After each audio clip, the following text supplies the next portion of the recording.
Olá pessoal, tudo bom? Já faz um tempo que eu não mando vídeos pro YouTube. Eu fiquei um tempinho sem gravar. Mas vamos ao que interessa.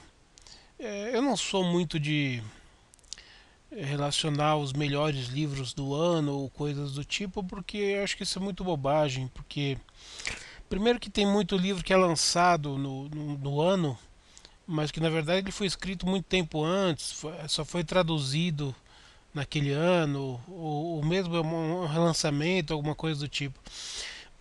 Mas não tem nenhuma dúvida de que um dos livros mais importantes lançados em 2017 de não ficção é este aqui: Laços de Sangue, a história secreta do PCC. Aqui tem os autores. Dá para ler, não? Márcio Sérgio Cristino e Cláudio Tognoli. Bom, Márcio Sérgio Cristino é um promotor de justiça, né? Promotor ou procurador? Deixa eu ver. Procurador de justiça do Ministério Público, que durante muito tempo ele dedicou, durante quase 30 anos, ele dedicou a 30 anos da sua carreira no Ministério Público exatamente para combater o crime organizado, sobretudo o PCC, porque ele é aqui de São Paulo. E o Cláudio Tognoli, né, dispensa apresentações, é um jornalista investigativo bastante conhecido, já escreveu muitos livros. Eu acho que eu já devo ter falado aqui de algum livro dele. Ele tem muitos livros de não ficção, né? Então é um jornalista bem conhecido. Ele está trabalhando agora na Jovem Pan e tem colunas aí, tem colunas aí que ele escreve para vários locais, tem canal no YouTube também. Enfim, é um cara ligado com esse ramo de jornalismo investigativo. E esse livro ele é uma bomba, né? É que infelizmente o brasileiro não lê. Mas se o conteúdo desse livro virasse um programa de 1 hora na TV Globo, provavelmente o Brasil pararia. O Brasil faria mais do que 1 minuto de silêncio, faria talvez um dia inteiro de silêncio. Porque o que esse livro conta? Bom, muito do que conta esse livro eu já sabia, porque eu leio tudo que já saiu sobre o PCC eu tenho aqui. E já foi tudo lido praticamente. Se faltar, falta muito pouca coisa. Porque o crime organizado é um tema que me interessa bastante, principalmente o crime organizado brasileiro. Então, tudo que está relacionado com essas facções criminosas, PCC, Comando Vermelho, ADA, etc. E tal, eu tenho estudado e tenho lido. Então, para quem nunca leu nada sobre o PCC, esse livro serve também, porque ele começa do começo. O livro começa dizendo como é que foi formado o PCC.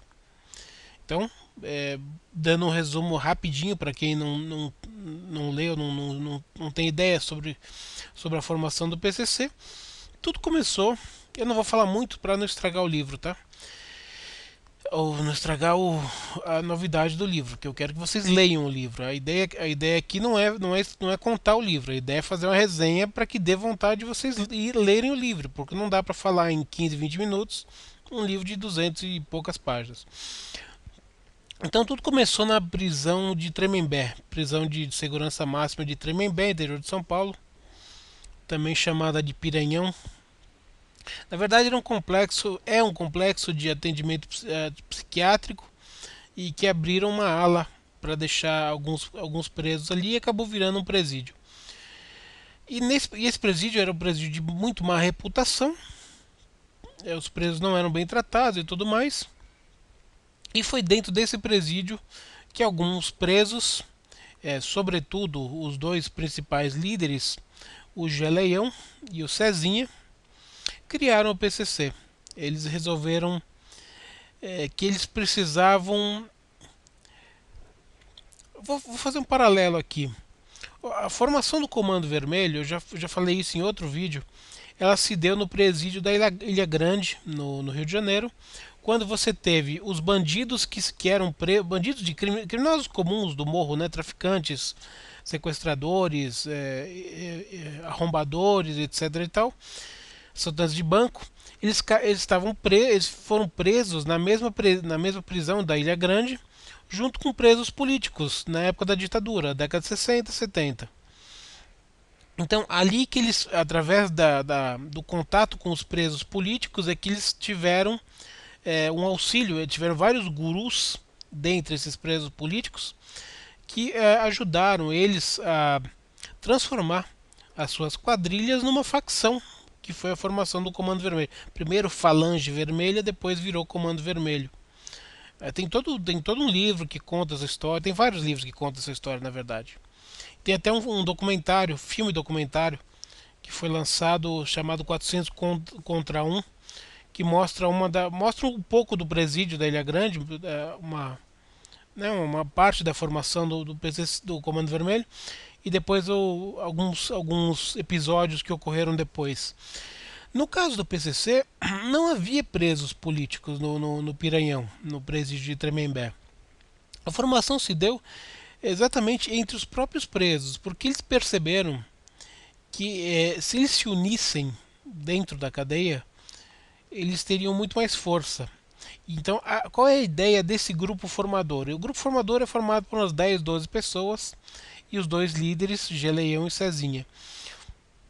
Qual era a ideia deles? A ideia deles era o seguinte: nós precisamos nos unir o sistema prisional para lutar contra quê? Para lutar contra aquilo que eles chamam de Estado opressor, quer dizer, o Estado que está oprimindo eles. Tem transferência de cadeia, tem cadeia que eles não querem ir, tem cadeia que eles presídio que eles querem ir, presídio que eles não querem ir, tem ninguém quer ir para presídio de segurança máxima porque fica isolado, aí fica em cela isolada, você não pode passar informação para os parceiros, para os comparsas e tal. Então, basicamente, o PCC foi formado para isso, foi formado para lutar contra o que eles dizem sistema.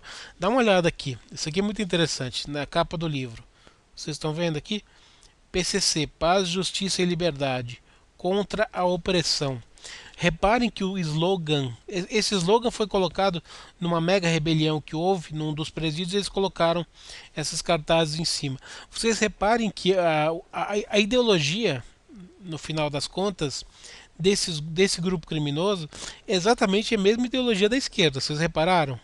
Contra a opressão, paz, justiça e liberdade.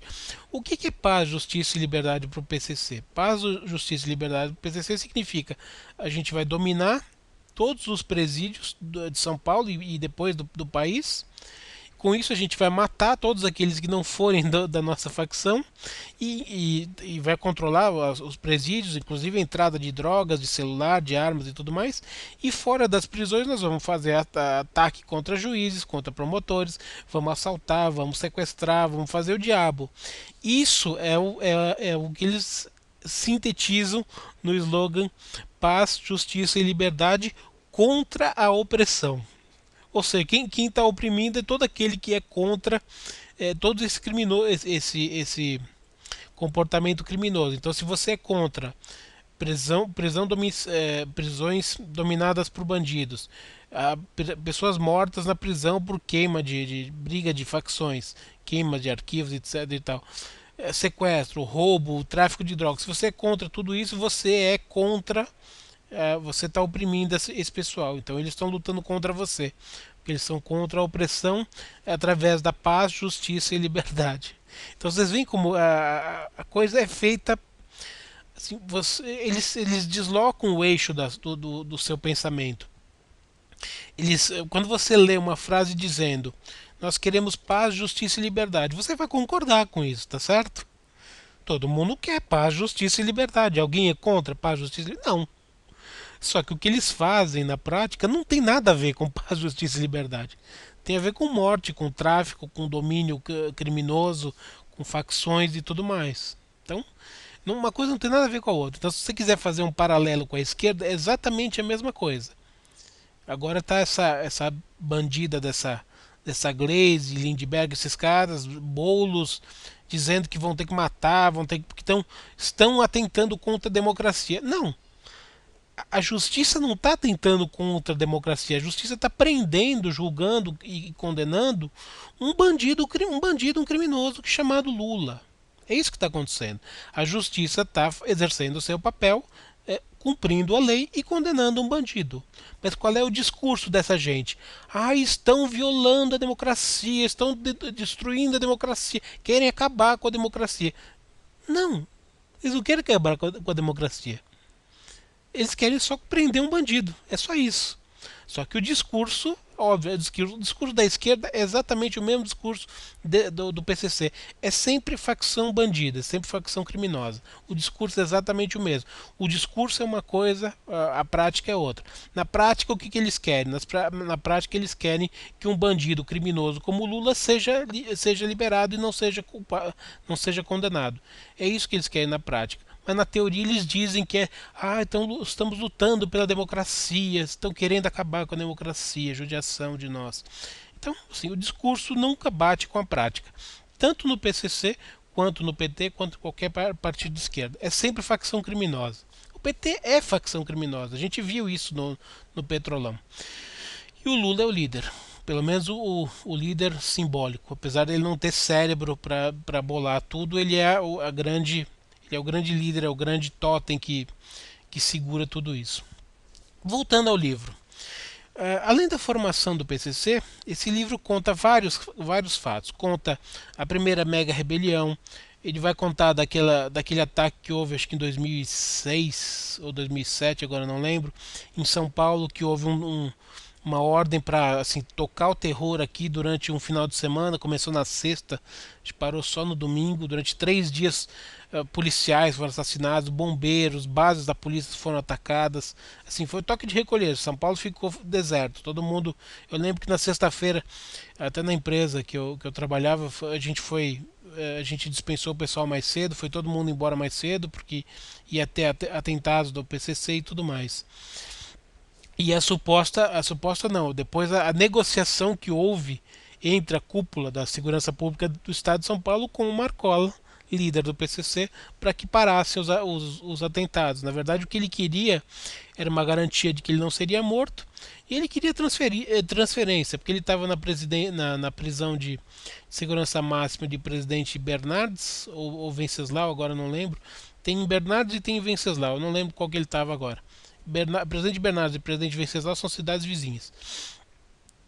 E ele queria transferência de lá, porque lá é prisão de segurança máxima, ele não queria ficar lá. Então negociaram e no final das contas cessou. Esse fato é contado aqui também. Também é contado aqui a morte do juiz corregedor de Presidente Prudente, para ficar mais fácil para vocês.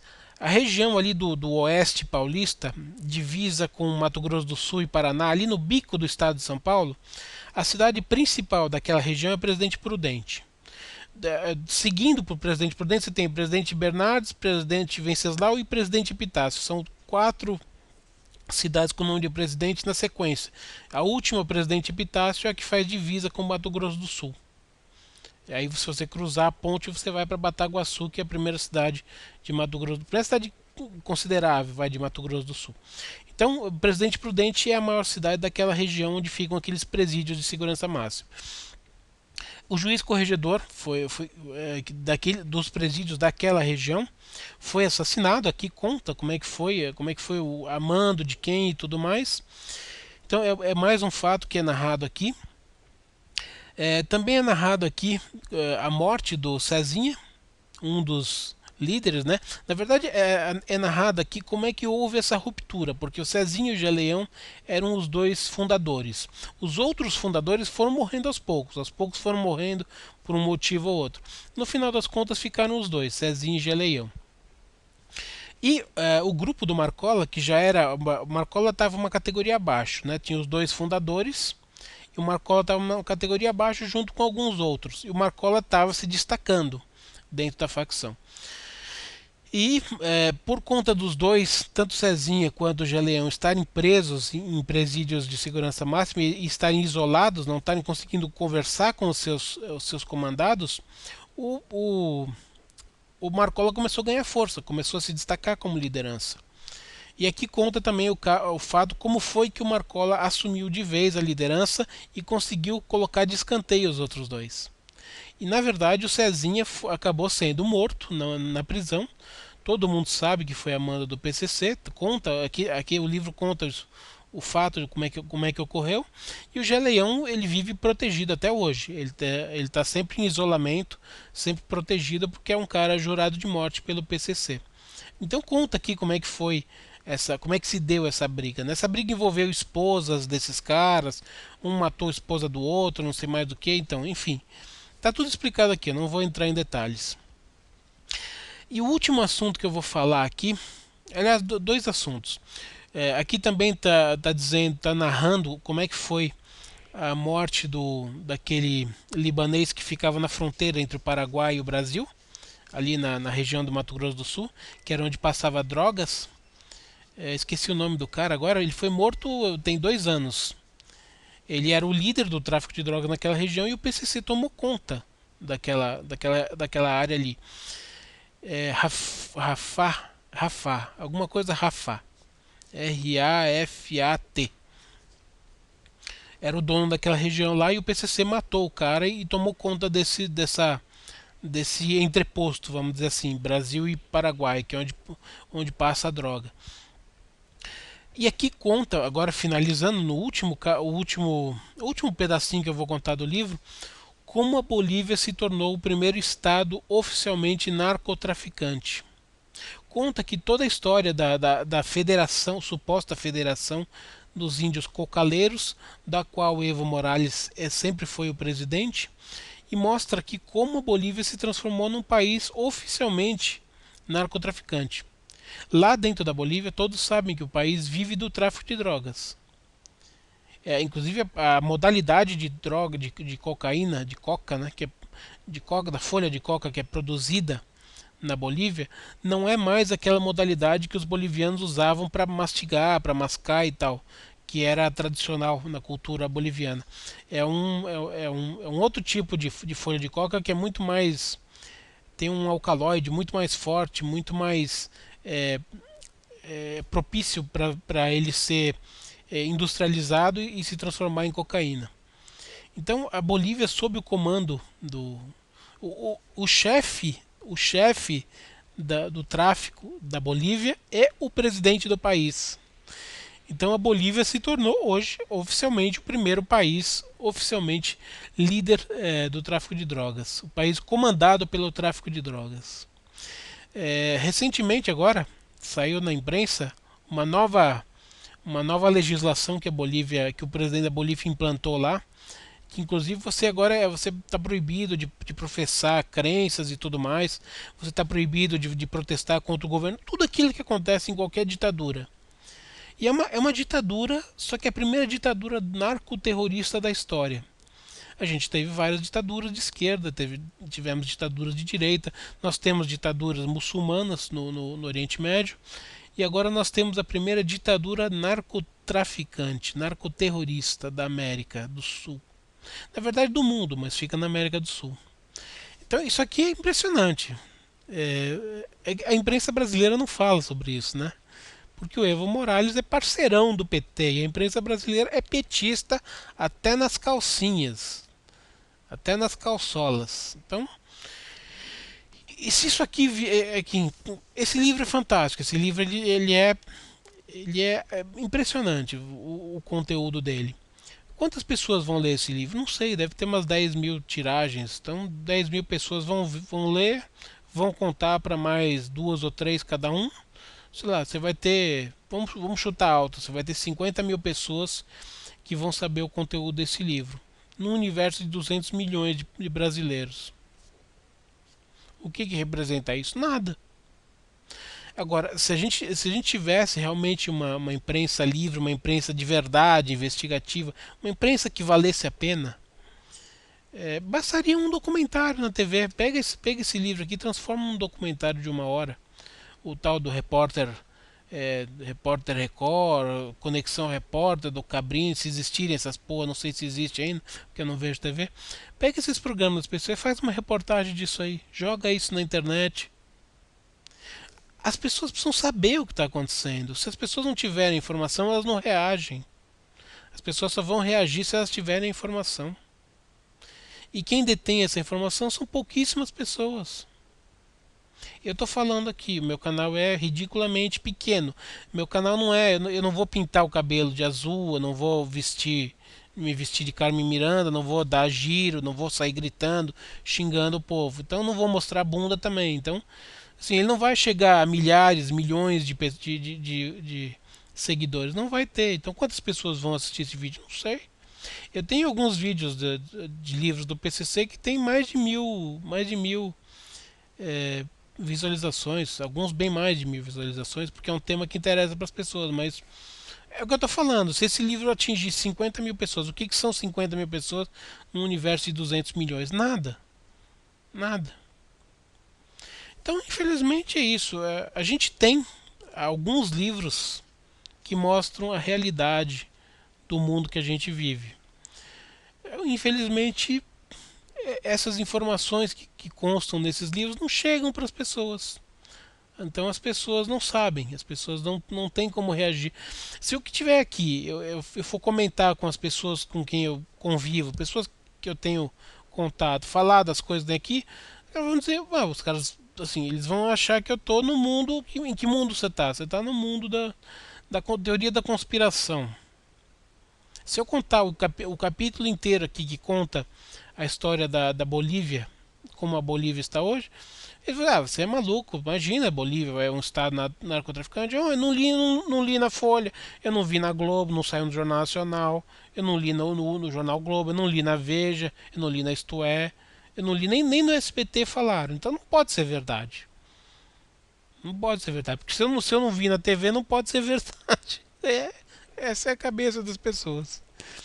Então o que vai fazer? A única coisa que eu posso fazer é isso. Eu tenho esse espaço, que é um espaço democrático, mas que infelizmente também é muito consumido por besteira somente, né? Se você procurar nos vídeos mais assistidos, é só bobagem, é só besteira, é fofoca, quem comeu quem saiu com quem traiu quem, imbecis pintando cabelo de roxo, gols da rodada, palhaçada. Então é essa merda aí. Então, fazer o que, né?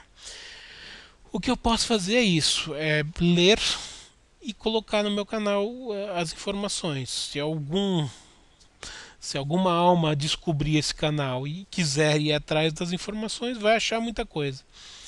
Mas é o máximo que eu posso fazer, né? Não vão me convidar para dar entrevista na TV Globo. Então, é só isso. Provavelmente não vão convidar nem os autores desse livro para dar entrevista na Globo. Eu procurei na internet, as únicas entrevistas a única entrevista que eu vi dos autores desse livro foi no Morning Show na Rádio Jovem Pan, que é um programa de rádio da Jovem Pan. Eu não vi em TV nenhuma, porque as TVs têm canais no YouTube, né, os programas. Então, se você jogar lá o nome do livro no YouTube, teoricamente, se teve entrevista em algum programa de televisão, alguém colocou no YouTube. Mas não tem, ninguém fala disso. Vão falar do livro da Kéfera, vão falar do livro do Porto dos Fundos, do livro da qualquer outra merda que for. Como ganhar dinheiro, como dar o rabo, essas porra toda. Livros realmente que interessam não vão aparecer. Enfim, é isso, tá bom? Então, aquela historinha lá. Gostou? Não gostou? Se quiser se inscrever no canal, tem a opção de inscrever-se no canal. Você clica ali na opção de inscrever-se no canal e tem que clicar no sininho para receber as atualizações toda vez que eu colocar um vídeo. Lembrando que isso aqui é só um dropzinho de uma demonstração de palestras literárias e aulas particulares que eu dou a respeito de literatura. Neste caso é um livro que não é de ficção. Mas no caso de trabalhos de literatura, aí é completamente diferente. Aí eu vou apresentar o livro inteirinho, esquematizado para um grupo de pessoas ou para uma pessoa. Aí é outra coisa. Tá certo? Então é isso aí. Uma saudação e até a próxima.